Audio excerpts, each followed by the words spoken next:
wabarakatuh. Apa kabar pemirsa RCTV dimanapun Anda berada?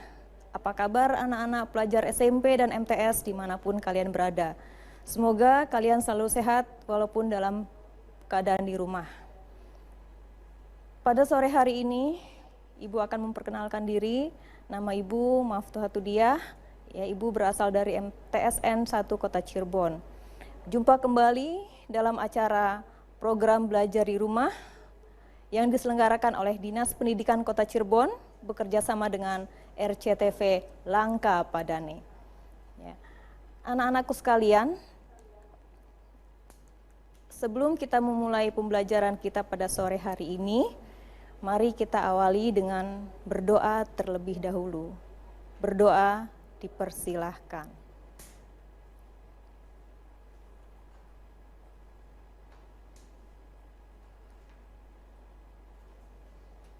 Berdoa selesai.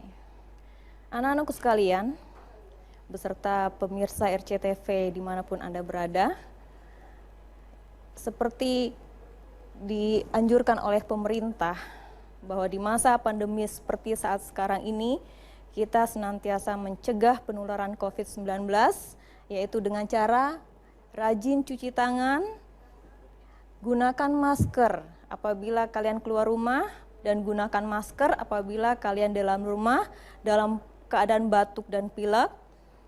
Lalu konsumsi gizi seimbang seperti sayur dan buah, rajin olahraga, hati-hati kontak dengan hewan, ya.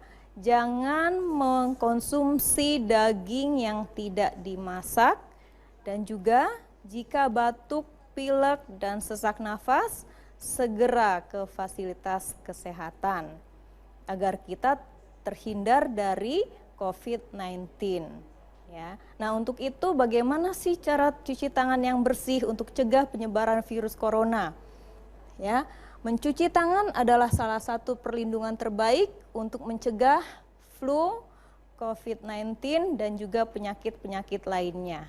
Caranya, yang pertama, basahi tangan kalian dengan air yang mengalir. Yang kedua, tuangi tangan kalian dengan sabun secukupnya di telapak tangan kalian. Yang ketiga, oleskan ke seluruh permukaan tangan kalian. Yang keempat, gosok bersih hingga 20 detik. Dan yang kelima, bilas bersih sisa sabun yang ada di tangan kalian dengan air yang mengalir. Dan yang keenam, keringkan dengan tisu atau handuk bersih. Ya. Bagaimana selanjutnya apabila sekolah sudah mulai dibuka, tetap sehat ya. Yang pertama, ya, bawa masker cadangan dan hand sanitizer. Jadi kalian bawa 2 masker. Ya, satu untuk disimpan apabila masker yang pertama kotor, bukan berarti untuk dipinjamkan ke temannya, tidak boleh ya.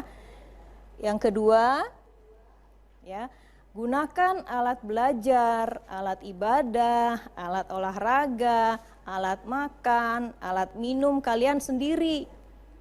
Tidak boleh dipinjamkan atau campur dengan temannya. Yang ketiga, hindari menyentuh mata, hidung, dan mulut. Yang keempat, dilarang berkerumun dan hindari kontak fisik.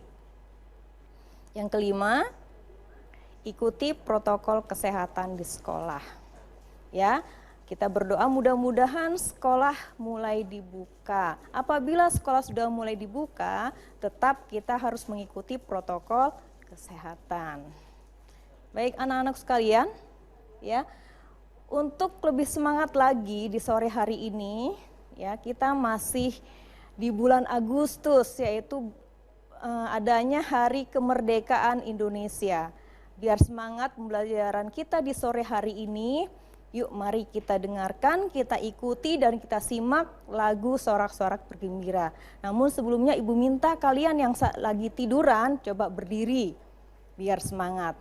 Mari kita dengarkan lagu Sorak-Sorak Bergembira karangan C. Simanjuntak.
berdasarkan kemerdekaan Indonesia. Hal-hal yang mengenai pemindahan kekuasaan dan lain-lain diselenggarakan dengan cara saksama dan dalam tempo yang sesingkat-singkatnya. Jakarta, 17 Agustus 1945, atas nama bangsa Indonesia, Soekarno, Hatta.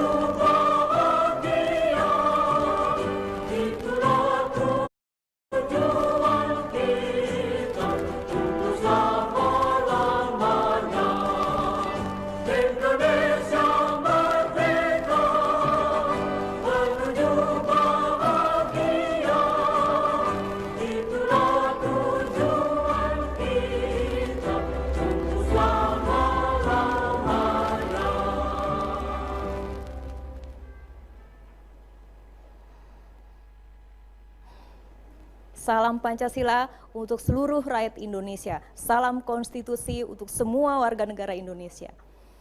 Baik anak-anakku sekalian, ya, mudah-mudahan kalian sudah semangat ya.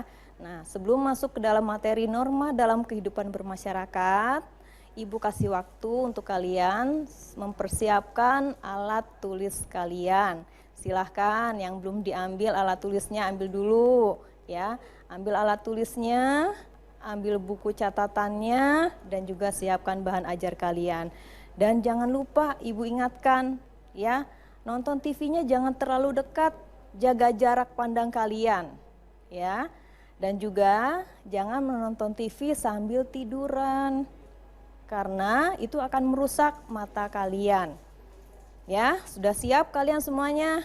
Yuk yang masih tiduran, ayo bangun, duduk yang baik ya.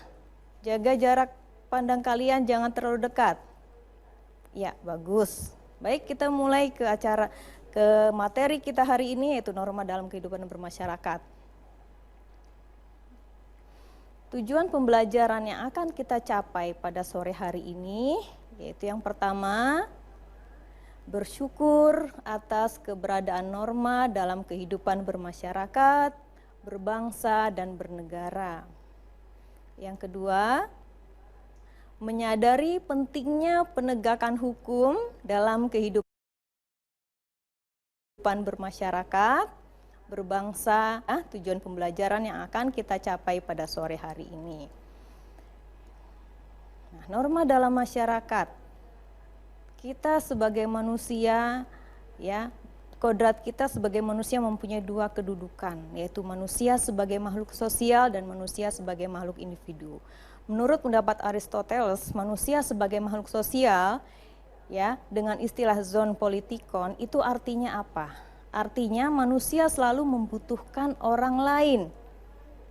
Ya, adapun manusia sebagai makhluk individu, itu artinya apa? Artinya akan ada banyak perbedaan dan kepentingan dalam masyarakat. Ya. Jadi perbedaan antara makhluk sosial dengan makhluk individu itu sangat jelas sekali. Kalau makhluk sosial membutuhkan pertolongan orang lain, kalau makhluk pribadi atau makhluk individu bukan berarti dia tidak membutuhkan pertolongan orang lain, bukan seperti itu ya. Tapi ada perbedaan dan kepentingan yang dia lakukan sendiri, yang bisa dia lakukan tanpa membutuhkan pertolongan orang lain. Seperti contohnya dalam kehidupan kita sehari-hari saja, ya, di lingkungan keluarga kalian. Ya, mulai dari kita lahir ke dunia ini, itu sudah secara alami, secara kodrati kita membutuhkan pertolongan orang lain. Dan dalam satu keluarga saja, ya, kita lihat, kamu perhatikan adik kamu yang kecil, pasti membutuhkan pertolongan saudara-saudaranya, membutuhkan pertolongan orang tuanya. Mulai dia mandi dimandikan, makan disuapi, ya, orang tuanya atau oleh kamu sebagai kakaknya, ya. Tapi beda dengan kakaknya atau kalian yang sudah besar. Sekarang ibu mau tanya, apakah kamu masih dimandiin? Masih dimandikan oleh orang tuamu? Tentu tidak ya. Kenapa? Karena kamu merasa sudah besar dan kamu malu, kamu sudah punya privasi sendiri, kamu sudah punya kepentingan sendiri, enggak malu. Ya, nah itu membedakan. Bukan berarti makhluk individu itu tidak membutuhkan pertolongan orang lain. Tuh, kalau kalian punya pikiran, lah saya itu kan sebagai makhluk individu, saya tidak membutuhkan pertolongan orang lain, itu berarti sombong. Dan itu tidak boleh. Ya. Karena kita tidak akan bisa hidup sendiri. Suatu saat kita pasti membutuhkan pertolongan orang lain. Ya. Nah, seperti kita lihat di gambar ini, ya. Ada sebagai makhluk sosial, ya, kita lihat juga ada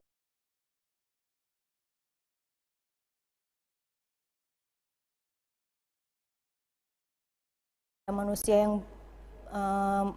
yang bersifat sebagai individu dia. Jadi itu perbedaan kedudukan manusia sebagai makhluk sosial dan manusia sebagai makhluk individu. Masyarakat ada 3. Yang pertama, kepentingan umum. Yang kedua, kepentingan masyarakat. Dan yang ketiga, kepentingan pribadi. Sekarang apa sih yang dimaksud dengan kepentingan umum? Kepentingan umum adalah kepentingan yang mencakup bangsa dan negara, mempertahankan kedaulatan negara. Atau contoh yang lain lagi, kita tidak boleh merusak fasilitas umum. Kita memanfaatkan fasilitas umum sesuai dengan kebutuhannya.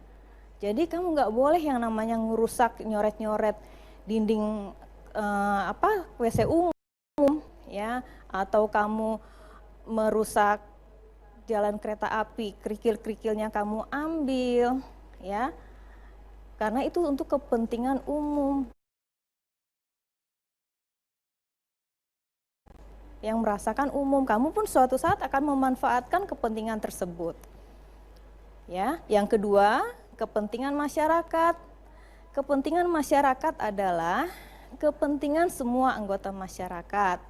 Misalnya, menjaga keamanan dan ketertiban di lingkungan masyarakat.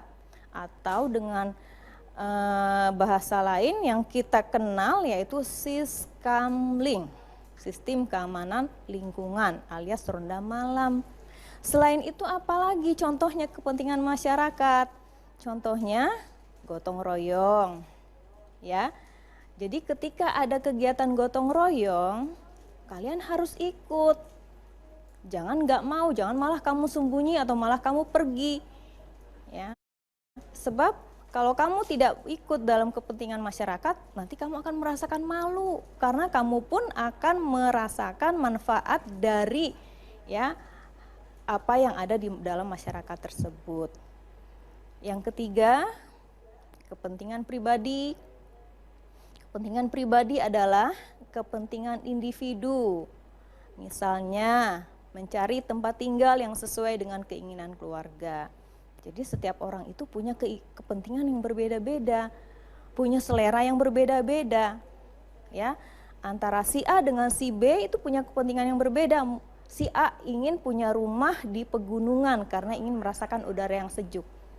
Si B ingin punya rumah di pinggir pantai.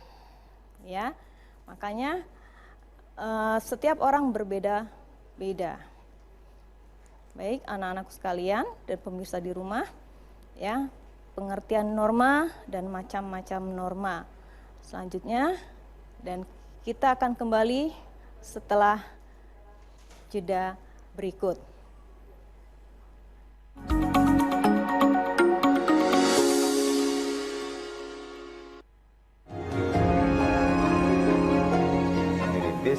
Itu untuk mereka budidaya ikan nila dan ikan lele. Jadikanlah kota Cirebon kota milik bersama gitu kan. Jadi kalau misalnya saksikan Cirebon Sehati setiap hari Senin pukul 19.30 waktu Indonesia Barat hanya di RCTV. Karena ada sehat di situ, Bang. Berarti sejalan ya dengan visi misi dari pemerintah Kota Cirebon.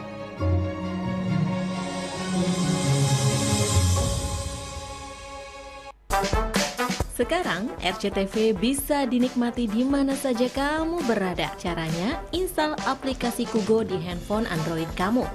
Setelah selesai, aktifkan Kugo dan di menu pelanggan, klik tombol nonton gratis. Lalu cari dan klik logo RCTV.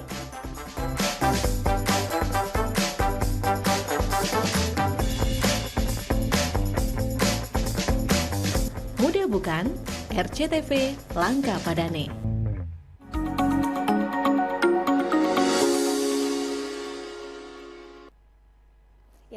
Anak-anak masih dalam program pembelajaran jarak jauh, belajar dari rumah yang diselenggarakan oleh Dinas Pendidikan Kota Cirebon bekerja sama dengan RCTV Langka Padane. Kita lanjutkan materinya. Masih semangat ya, jangan ngantuk ya. Kita lanjutkan pengertian norma dan macam-macam norma.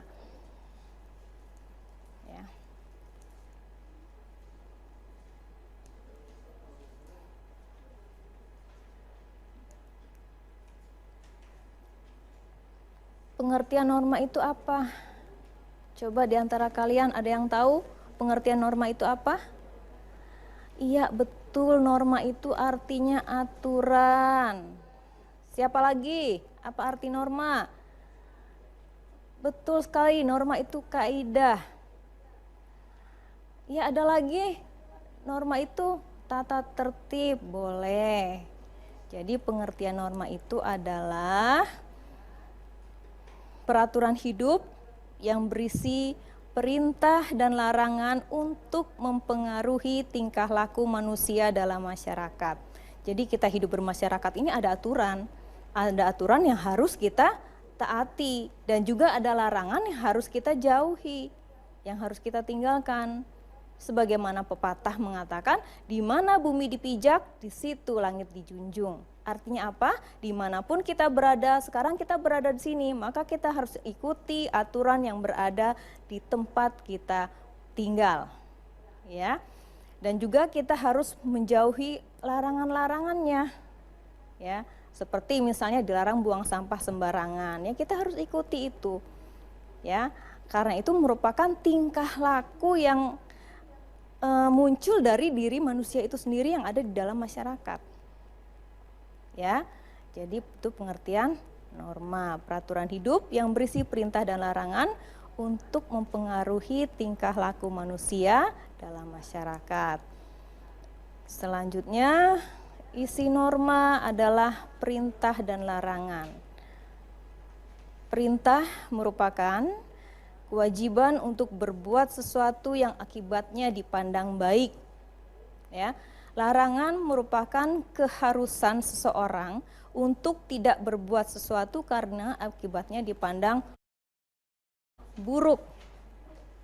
Ya, contohnya apa sih perintah yang merupakan kewajiban untuk berbuat sesuatu yang akibatnya dipandang baik?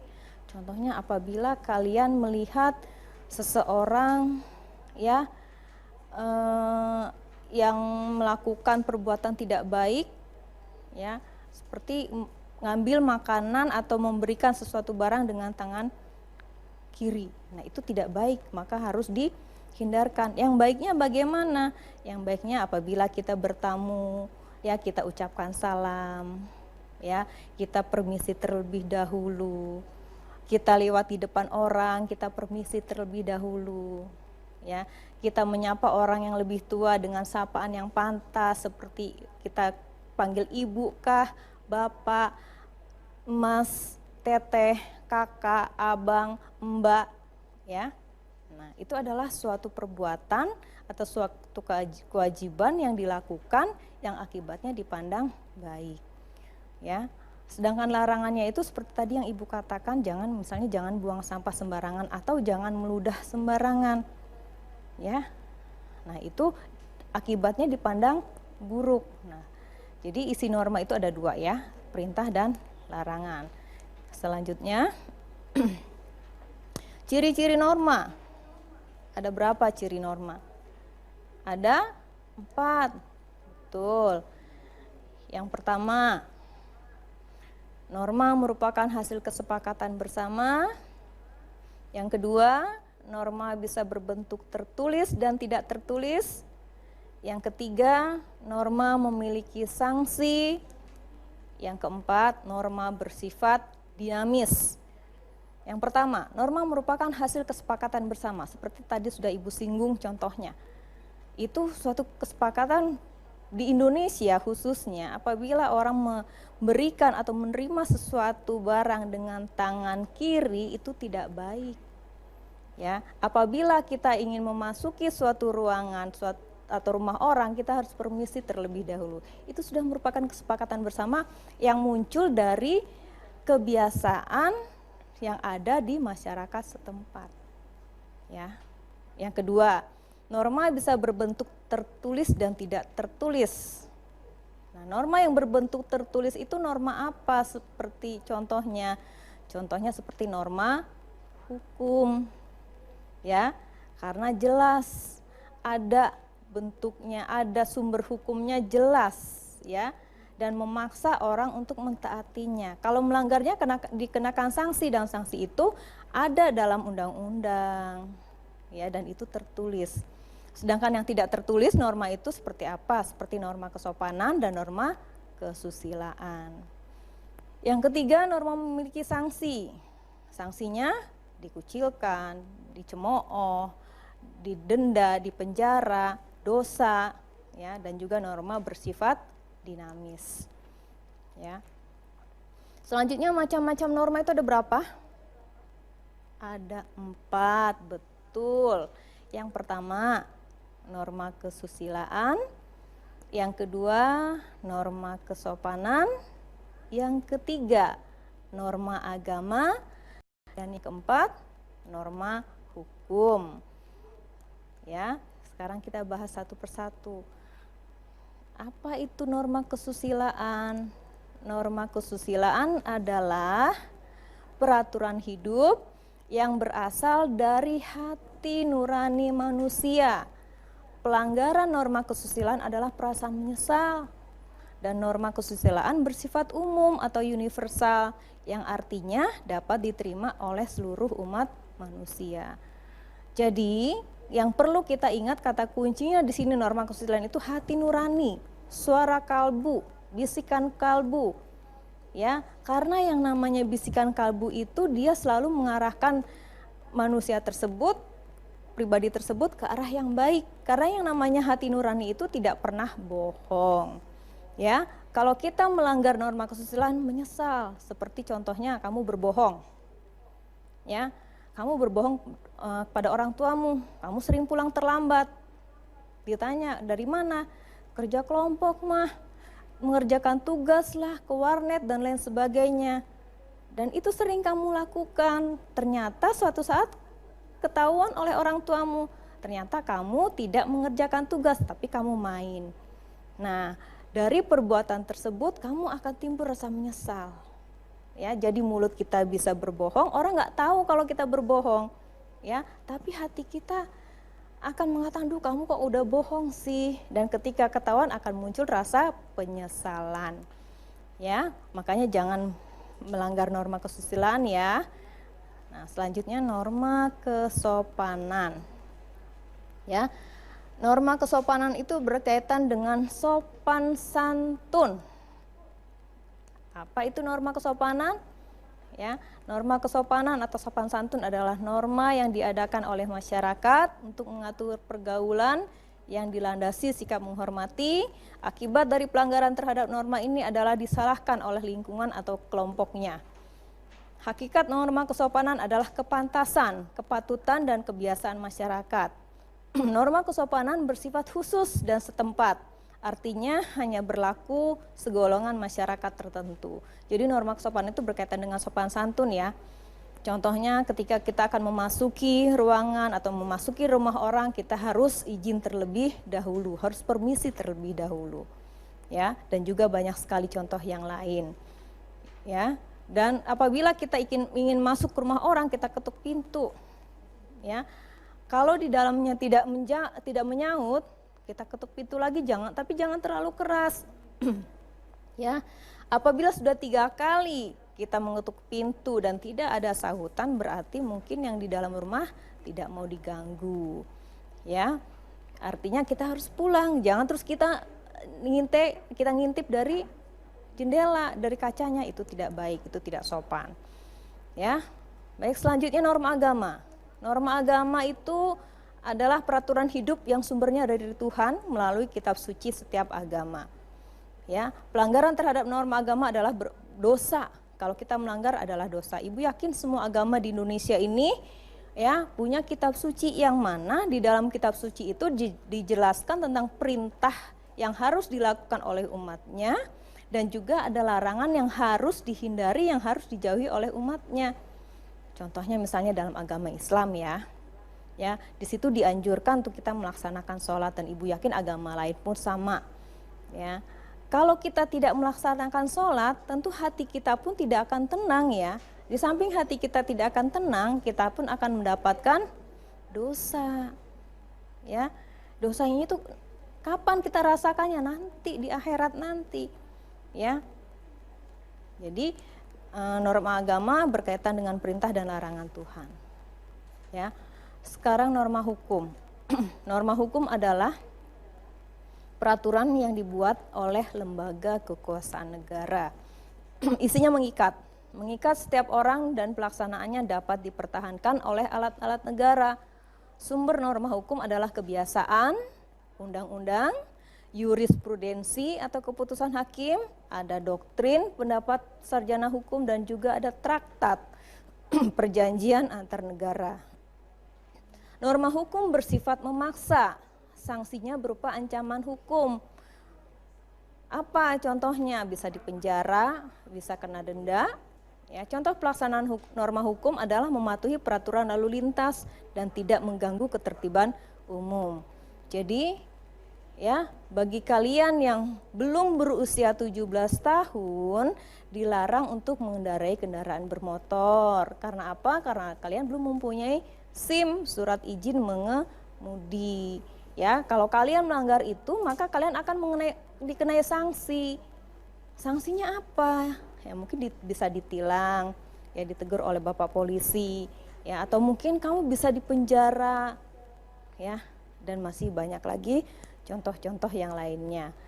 Sifat norma hukum itu ada dua, yaitu yang pertama bersifat perintah, yaitu memerintahkan orang berbuat sesuatu dan jika tidak berbuat maka ia akan melanggar norma hukum tersebut. Contohnya perintah bagi pengendara kendaraan bermotor untuk memiliki dan membawa SIM, surat izin mengemudi. Yang kedua bersifat larangan, yaitu melarang orang berbuat sesuatu dan jika orang tersebut melakukan perbuatan yang dilarang maka ia melanggar norma hukum tersebut. Contohnya larangan bagi pengemudi kendaraan bermotor melebihi batas kecepatan paling tinggi yang dibolehkan. Nah, tadi sudah Ibu contohkan ya, bersifat perintahnya. Ya, jadi harus bawa SIM dan juga STNK, surat tanda nomor kendaraan itu wajib dibawa. Ya, kalau belum punya SIM jangan dulu, tidak boleh kalian mengendarai kendaraan bermotor. Ya, dan larangannya kalian ketika mengendarai kendaraan bermotor, misalnya kamu sudah punya SIM nih, ya kalian sudah punya SIM dan bawa STNK, tapi ketika kamu berada di jalan raya mengendarai kendaraan bermotor melebihi kecepatan yang ditentukan alias kebut-kebutan, apalagi ugal-ugalan, nah itu berarti kamu sudah melakukan satu pelanggaran dan nanti kamu akan dikenai sanksi, ya. Sanksinya mungkin kamu pertama akan ditegur oleh bapak polisi, akan ditilang, ya mungkin akan disidangkan, ya sesuai dengan aturan yang berlaku, sesuai dengan undang-undang yang berlaku. Ya.